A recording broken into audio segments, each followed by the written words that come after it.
is anybody in a rush to go see Star Wars, man? You know, a new movie. First of all, nobody's anticipating a new Star Wars movie because it's been so long. And we're getting Star Wars. They've overproduced so much. They put Star Wars so much out there on the streaming service. And that leads to what I think is more of a major point, is the overproduction from all these properties. Yep. They spent money on these properties and said, okay, we're going to make money off of it. And they were loud and proud about it. And so they just cranked out so much that they've taken away what made those things special.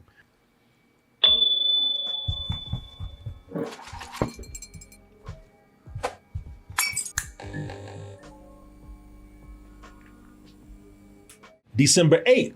That's a Friday. Going to be in the Red Room show at 10 p.m. So I'm going to have this quick discussion with Martin right here because I think Disney needs our help, man. You think? Yeah. It's time. Yeah, you and I to the rescue again, man. Put us on the case.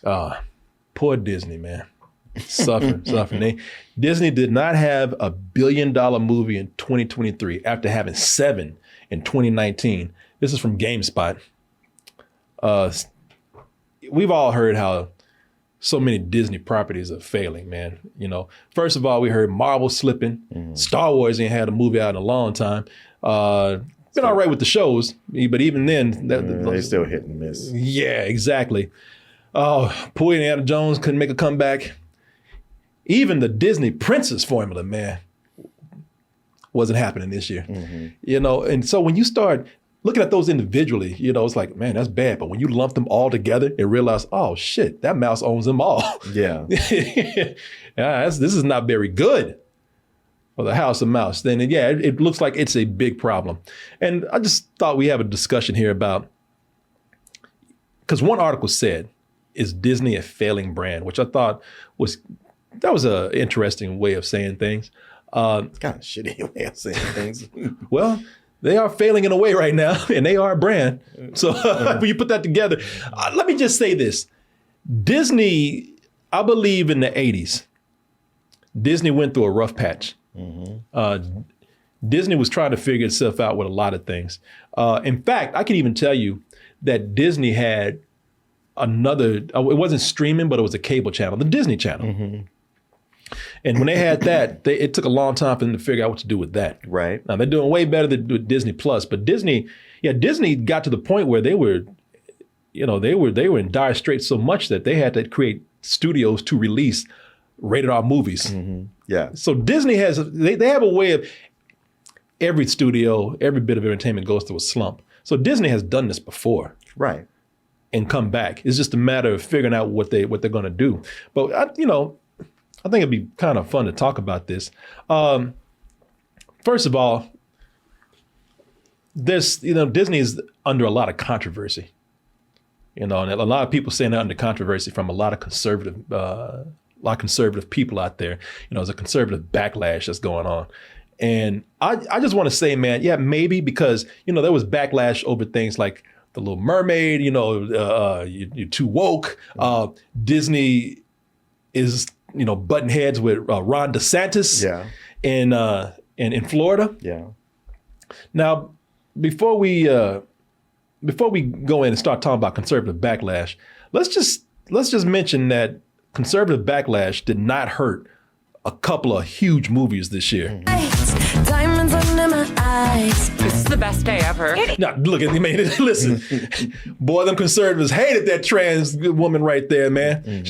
They said she was the one that's going to bring the movie down. Right. And this movie went on to be the biggest movie, and Mario, the biggest movie of 2023. That and also Across the Spider-Verse, or whatever the latest Spider-Verse is. Yeah, Across the Spider-Verse. So I don't know how much conservative backlash is really hurting things, It's a lot of bluster, but yeah, ultimately it wouldn't be the thing like, oh, well, there you go. That's what slayed the dragon. That's not going to do it. No, I don't think so either, man. Now, if you want to bring up The Little Mermaid, I'll bring that up in a little bit. Maybe that now we'll say that The Little Mermaid, yes, The Little Mermaid does contribute to something that could be somewhat of an argument for why Disney's failing, but I don't think it's for so much the casting of a black mermaid in here, a black Little Mermaid. Even though don't think I'm defending this too much, because even then I thought the casting of a Black Mermaid was stunt casting. Even though look, I'm behind it. I'm behind diversity, whichever way you get it. But I think Disney has bigger problems besides being considered too woke. Well, to the whole too woke thing, I don't think it's so much a people are like, no, my properties need to stay white, but the way they do it, I think that either you recognize it or it hits you on a subconscious level that there's something insincere about them doing that. Yeah, that's why I criticize it. Yeah. It's like it's being forced. It's like, hey, we got a Black Little Mermaid. It's like, I didn't want another little mermaid. Yeah. And then you saying like, yeah, but she's Black this time. It's like, okay, you're trying to get me to buy into something that I didn't want. And if you're only doing it for that reason, then that makes me extra not want it. I think if there's anything, you're right. You got a great point, Martin. I don't think that it's because listen, some people could say that, you hear the way we're talking. Some people say, well, y'all can side with conservatives right now. No, I don't think that's the case. No. I thought, like you said, if there's anything about wokeness here, which I don't even want to use that word, but if that's the case, it's just, I think everybody's starting to see like Disney's diversity, efforts. They don't, like you said, they don't seem sincere. Yeah, they seem like virtue signaling at best. Yeah, and I said this before, man. They put diversity in when it's convenient. They put diversity in when they know it can make them money. That's why I complained about this whole thing about Disney never having a Black prince. Because, yeah, it means, listen, I'm going to call you out for some race shit that you're doing that seems insincere. But at the same time, they won't do it because I think they're still nervous that will affect things. It will not, it might cause too much of a backlash. People won't go see it because they're not ready for it. Mm-hmm. I still think they're playing it safe with diversity. But when they do it, they're like, oh, look how progressive we are. Yeah. And I think people are starting to see through that. Yeah. So if there's anything, people see through that, and that's not helping Disney's image very much right now. But, moving on to bigger things. Yeah, that's actually minor. I don't think that's the big thing at all. No, Disney has so many bigger problems, man. For one, and I imagine they'll figure it out at some point, but I do think that Disney has taken some miscalculations with the way they're trying to push Disney Plus, man, the streaming service. Because, and listen, some of that is understandable. COVID really required a push for that. The pandemic flipped the board. Yep. And doing, all these companies, studios saying like, hey, we got a streaming channel. Because people, they had to watch stuff on streaming. Yeah. They didn't have a choice. And for the time, it was the way to go. But now you've got, I want to say you open Pandora's box. You just brought in this creature now that you need to be gone, and it ain't going nowhere. No. And now it's upset the whole game. Well, yeah. See, what happened is, and we all saw when some of the big Pixar movies that were coming out, some of the big Pixar movies that were actually amazing. Mm-hmm. Like people would have had to see those movies in the theater if it wasn't for the pandemic. But at the time we were all being treated to those big Pixar movies on the small screen now, on the streaming service, Disney Plus. Got it, go for it! Back here tonight, first show's at 7. That's Soul, and Soul was like the first one that was out there. And see, what happened is, now that you got Pixar movies showing on Disney Plus, and now that and even more so now that you have and let me see here. Now that you got things like the Star Wars shows, like nobody's waiting for a Star Wars movie now because they're seeing The Mandalorian, they're seeing Andor, and even Obi-Wan and things like that. Everybody's still in the frame of mind of, well, you know what, if I just wait. Yeah, if I just wait. Yeah, Pixar's going to bring it to me at home in about a month or so. Yeah, I mean, they did what they had to do. But, Soul and Red, those are two movies I would have seen in theater. I personally would have gone more than once. Oh, yeah, exactly. That's right. Red actually showed at home, too. Yeah. Yeah, people are just in this frame. And by the way, that's also affected Disney movies, Now people are waiting on Disney movies. They say that people in the frame of mind of, I can just wait. Yeah, I missed the screening for the Marvels. And I suppose I could make the time to go see it in the theater and pay money, but I could just wait. Is anybody in a rush to go see Star Wars, man? You know, a new movie. Nobody. First of all, nobody's anticipating a new Star Wars movie because it's been so long, and we're getting Star Wars. They've overproduced so much. They put Star Wars so much out there on the streaming service. And that leads to what I think is more of a major point is the overproduction from all these properties. Yep. They spent money on these properties and said, okay, we're going to make money off of it. And they were loud and proud about it. And so they just cranked out so much that they've taken away what made those things special. They are producing way too much, and that is the major problem. There's a couple of things that are going on with them that's really hurting them, in my opinion. Overproducing is one. They've overproduced so much that now it's taking a toll on the quality of movies. You know, Ant-Man and recently the Marvels. And now I'm returning the favor. You know, they built this up to be an event type film, and it felt like a mediocre Disney TV show. And the reason why I think it felt that way is because they've overproduced so much that it's taken a toll on the quality of the movies production wise. They produce so much that they've created a mess. Yeah. They got greedy and they want to produce so much now, so many shows, so many movies that the quality is lacking in the visuals. All these movies are looking alike. And we know we've said all this before, but you know, the stories aren't making that much sense. But also they don't feel like events anymore. Like we said, you know, I think another thing that is that outside of overproduction and making too many things, everything is a formula now with them. Yeah, it is. You know, they are so, and again, this is what happens with a studio, especially a brand like Disney. They get so much into making money that they start making things that they think you're comfortable with, but really what it is with them is that they're the ones that are getting comfortable. Yeah, that's true. You know, we just recently saw this with, last week. We saw that with Wish. Wish was supposed to be, you know, a thing celebrating their 100th year as a studio. Yeah. And instead, it was just a rehash of of some of the most mediocre things that Disney has done. One of the things that no one is really talking about, and I think this is something that we've been talking about for a while, and I think it's finally catching up with them. You want to talk about a formula combined with a lazy ass trend that they've been doing for a while, and they've been able to get by. They've been able to make them money. They've been able to pull one over on people out there. But this whole thing of remakes, yeah, now that's the laziest thing that they've done, and they've been able to make money with it. And sometimes, occasionally, put something good out there. In the beginning, it was great when we had the Jungle Book and all that kind of stuff. But now, y'all just, you're just doing it to make money, man. That's the biggest thing about the Little Mermaid. Look, we didn't hate on it.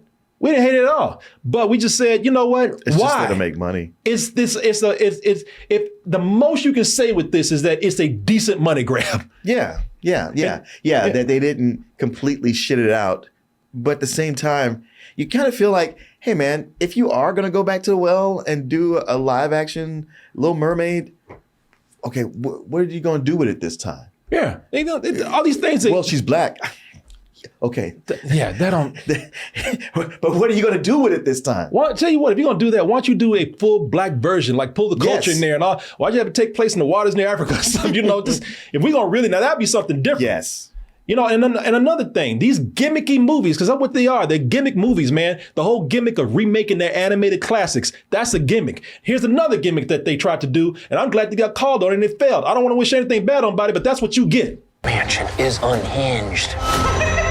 These ghosts definitely don't want to leave. Again, thank you for the diversity in there, but nobody's asking for a haunted mansion, okay? This whole thing of making these movies based on rides. I know. Okay. But apparently there's people who are huge fans of that ride. But not of the movie. I know. The ride's incredible. But don't nobody want to, go see this movie already. I mean, you already tried to do it with Eddie Murphy in it. And listen, I know it worked with Pirates of the Caribbean. All right, that's fine. Yeah, that's fine. But then they tried to do that with everything. Jungle Cruise. Yeah, this is all right. Yeah, it's mediocre, but it was okay. It's all right. No one complaining. It's fun, but still, it's like, why? But yeah. Like when it's done, it's like, oh, that wasn't painful. All right. Well, there's no need to do any more of these. Oh yeah, but think about this. Jungle Cruise is forgettable. Fun, but forgettable. Yeah. Tomorrowland, don't nobody even remember that. Yeah.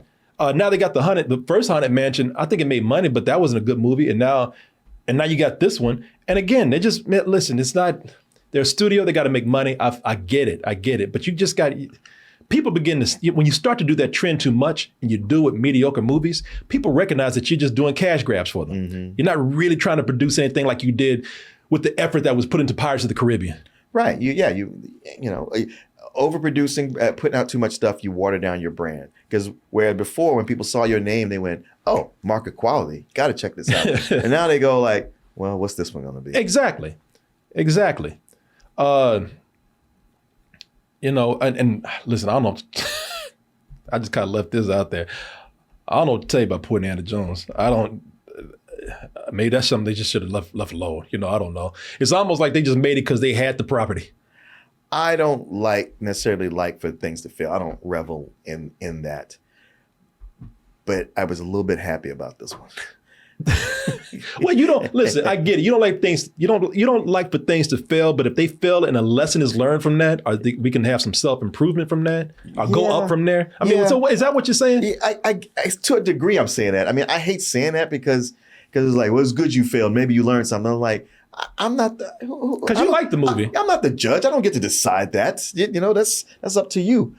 No, I just never wanted them to make it. It was just so many years of people going like, man, they're gonna make a new one. And after a while, so many decades, you're like, can we move on past all this old stuff? It was almost like I was saying earlier, like Disney made it because they had the property. Yes. And said, let's just make it. Yes. This goes in that category along with these 80s properties that people keep digging back up out of the grave. Aliens and Terminator. And some others we mentioned before, but God damn it. We flew that dude. Oh, I thought you were talking about that dude that got thrown on the ground. Oh, no, I'm sorry. No. You said, God damn it, right through that dude out the car. Like right here. You like, God damn it. No. I didn't want him to make it. But when they did, especially with James Mangold, I was like, well, you know what? Yeah. Maybe he can pull it out. It'll be that last great one and prove me wrong. And then the watch is like, man, this actually kind of sucks. Well, it goes back to like what I was saying with with all their remakes, man. When you have things that are remade and they're remade with, you know, some ambition, some inspiration behind it. That's what we're talking about. Like we like the Jungle Book. Mm-hmm. I'm sure they made. I actually even kind of no, I don't. I'm not even lying. But I'm sure they made another one out there. Pirates of the Caribbean, based on a ride. But there was something there that they that they did. You know. Now, everything else was just kind of a retread of stuff that we've seen before. And I think that's what happened with Indiana Jones. Indiana Jones was just, it's not that we don't appreciate them trying to make another one if you have an idea for something. Yes. And we liked the movie. But we did say they were just kind of hitting like certain, the major plot points of any Indiana Jones movie. That, you know, all right, we're gonna do some adventure stuff and then action scene. Yeah, we're gonna go look for something action scene. It was almost like they just putting in like these action scenes, which just kind of felt like mandatory, but didn't really have anything that felt story based or character based. No, I mean it felt like an Indiana Jones ride. Yes, that's a great way to put it. Yeah, you know. So what Disney needs to do is put, looking at everything we just said, stop making so much. Yeah. Stop producing so much. And maybe, just maybe when you're not producing so much, then the things that you are making, you can concentrate on making those things better. Mm-hmm. I mean, Disney gonna make their money. So they're gonna make their money. Yeah. And even, man, they slipping. What do? They didn't have a $1 billion movie. I'm like, a lot of studios didn't have $1 billion movie. Yeah. I mean, you win 7 medals one year, the next year people are like, well, you're gonna win 8 this time, right? Like, shit, man. I can't still be a champion. Yeah. Yeah, I mean, how many $1 billion movies were there? Just those two, Barbie and Mario? Avatar, maybe Avatar 2. When did that come out? I don't know. Well, however many $1 billion movies there were, none of them were from Disney, apparently. Yeah, I mean, I just thought, in general, nobody's having great box office.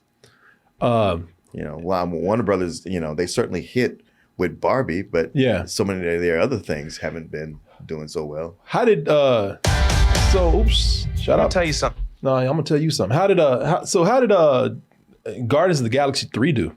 I thought it did well. It may I don't know. Maybe not. I don't know. Did it not make $1 billion? So it did not make $1 billion. It got to 800 million. Okay. So yeah, that's still a lot of money. But Disney loves to brag about making billions, especially when you had $7 billion movies back in 2019. So, well, they already are making efforts to pull back. They said, with Marvel, they're not going to be making as much, but maybe they should be, taking that approach with a lot of things. Yeah. And stop and really, if you're going to do remakes, man, really just put some effort in there. Stop trying to fool us with, we got a black this and Indian that and an Asian this, And this time the Lost Boys, some of them are girls. Okay. Hey, the dwarves, they're tall. And a bunch of potheads. No. All right. Stop. There's a lot of lessons y'all need to learn. Y'all need a whooping. That's what I feel like they got that. Take my belt off and whoop y'all, man. Yeah, I guess so. Yeah, I guess they did. All right, y'all.